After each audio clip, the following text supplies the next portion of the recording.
वर्तमान समय रे जो जंगल रही केवल एठी नुहे ओडिशार प्राय बहुत सारा एमती जंगल रही जोटा को काटिकी पदा कर दिया होची तमे माने चाहिए यह रखि पारिबो तमे कहबो सर आमे केमिति याकू रखिबा। वर्तमान समय रे ओडिशा सरकार तुम पाई आछंती फॉरेस्टर एवं फॉरेस्ट गार्ड चाकरी। जदि तुमर क्वालिफिकेशन +2 पास अछि तेबे तमे फॉरेस्टर पई अप्लाई करि पारिबो। जदि तुमर क्वालिफिकेशन 10th पास अछि तमे फॉरेस्ट गार्ड पई अप्लाई करि पारिबो। पिला माने जदि तुमर बयस 18 रु 32 वर्ष भितर रहउची तमे माने एठी आवेदन करि पारिबो।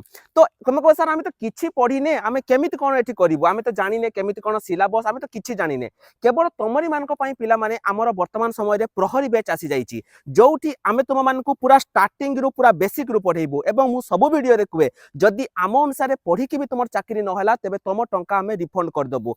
तुम माने आम एप्लिकेशन ऑल एग्जाम साथी को इंस्टॉल करके तुम माने फ्री बुक नहीं पारिबो ता सहित तुम माने प्रिपरेशन मध्य करि पारिबो। पिला माने एहार जो सिलेबस रही सिटी मैथ आपनकर ओडिया इंग्लिश सब किछि आसी मु तुमको स्क्रीन ले देखै देछि। ता सहित जदि तुमको प्रिपरेशन प्लान दरकार तेबे कमेंट सेक्शन ले लिखि दियो प्रिपरेशन मु तुमको कंप्लीट प्रिपरेशन प्लान पठै देबी। एवं एई वीडियो को तुमर सेही सांग मानको शेयर कर दियो जो मानकर स्वप्न अछि जे आमे फॉरेस्टर किबा फॉरेस्ट गार्ड हेबू एवं आम अंचल तथा आम ओडिसा रो जो जंगल गुडी रही ताकू आमे सुरक्षा दबू। जय जगन्नाथ।